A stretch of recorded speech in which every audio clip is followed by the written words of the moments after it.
Hello friends, ఇంతకు ముందు వీడియోలో మనం బ్యాక్ చైన్ స్టిచ్ నేర్చుకున్నాం కదా. దానిలో చిన్న మోడిఫికేషన్ చేసి స్టెమ్ స్టిచ్ అండి. రెండు కూడా సిమిలర్గా ఒకలా ఉంటాయి, చిన్న మోడిఫికేషన్ అనమాట. ఈరోజు స్టెమ్ స్టిచ్ గురించి తెలుసుకుందాము. అంటే కాడకుట్టు, మనం నార్మల్ నీడిల్తో కూడా కాడకుట్టు కుడతాం కదా, అదే అనమాట. ఫస్ట్ ఏం చేయాలి అంటే ఒక లాంగ్ చైన్ వేసుకోండి. మనం ముందు వీడియోలో నేర్చుకున్నట్టుగానే, అంటే బ్యాక్ చైన్ స్టిచ్లో స్టిచ్ చేసినట్టుగానే లాంగ్ చైన్ వేసుకోవాలి. నెక్స్ట్ ఆ లాంగ్ చైన్ లాక్ చేయాలన్నమాట. దాన్ని లాక్ చేయడం కోసం షార్ట్ చైన్ వేసుకోవాలి. ఎప్పుడైనా ఇంత లాంగ్ చైన్ వేసి బ్యాక్ సైడ్ అటువంటి కుట్టినప్పుడు లాక్ వేసుకోవాలి. ఇప్పుడు ఏం చేయాలి అంటే వెనక్కి వచ్చి ముందు నేర్చుకున్న బ్యాక్ చైన్ స్టిచ్లో ఏం చేసామంటే ఈ లూప్ మిడిల్లో వేసాం కదా. ఇప్పుడు ఏం చేయాలి అంటే సైడ్కి వేసుకోవాలన్నమాట. ఇటు పక్కకు వేసుకోవాలి. ఈ చైన్ని, ఇప్పుడున్న చైన్ని వెనక్కి తిప్పి ఫస్ట్ ఉన్న చైన్కి పక్కన వేసుకోవాలి. దాన్ని మిడిల్లో వేసుకోకుండా పక్కకు వేసుకోవాలి.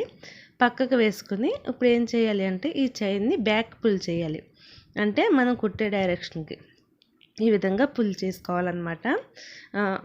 ముందు చెప్పిన వీడియోలో అయితే మనం మిడిల్కి వేసాం కదా, ఇది సైడ్కి వేసుకోవాలి. ఇది వచ్చేసి స్టెమ్ స్టిచ్ టైప్ 1. టైప్ 2 కూడా ఉంది, అది వచ్చేసి నెక్స్ట్ వీడియోలో చెప్తాను.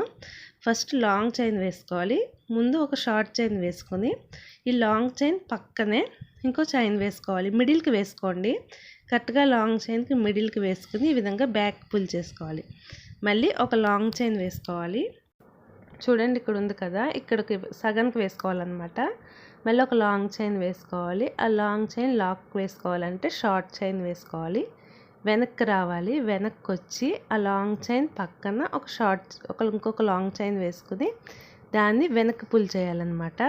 ఏ విధంగా పుల్ చేయాలి అంటే చూడండి, కరెక్ట్గా ఈ విధంగా పట్టేసుకున్నాం కదా, దీన్ని ఈ విధంగా లాగేయాలన్నమాట. అలా లాగినప్పుడు మనం కింద దారాన్ని కూడా మనం కిందకి లాగుతూ ఉండాలి. మళ్ళీ లాంగ్ చైన్ వేసుకోవాలి, షార్ట్ చైన్ వేసుకోవాలి, వెనక్కి తిప్పి కరెక్ట్గా దానికి మిడిల్ కన్నా కొంచెం ఎక్కువ వేసుకుంటే నీట్గా వస్తుంది. ఈ విధంగా ఆ చైన్ని వెనక్కి పుల్ చేయాలి. సో ఇదన్నమాట. ఈ విధంగా స్టిచ్ చేసుకుంటే మనకి స్టెమ్ స్టిచ్ వచ్చేసినట్టే. ఈ విధంగా ప్రాక్టీస్ చేయండి. లాంగ్ చైన్, షార్ట్ చైన్, పక్కకి ఒక చైన్ వేసుకుని వెనక్కి పుల్ చేయాలి. ఇది కూడా బ్యాక్ చైన్ స్టిచ్ లాగే ఉంటుందండి. అది వచ్చేసి మిడిల్కి వేస్తాం కదా, ఇది వచ్చేసి సైడ్కి వేస్తాం అనమాట. ఇది టైప్ 1 అండి. టైప్ 2 కూడా ఉంటుంది, అది నేను నెక్స్ట్ వీడియోలో చెప్తాను. స్టెమ్ స్టిచ్లో టైప్ 2. ఫస్ట్ టైప్ 1 స్టిచ్ని బాగా ప్రాక్టీస్ చేయండి. నెక్స్ట్ టైప్ 2 స్టిచ్ని ప్రాక్టీస్ చేయొచ్చు. ఈ వీడియో కనుక నచ్చినట్టయితే తప్పకుండా లైక్ చేయండి, షేర్ చేయండి. మరిన్ని వీడియోస్ కోసం మన ఛానల్ని సబ్స్క్రైబ్ చేసుకోండి. Thank you friends.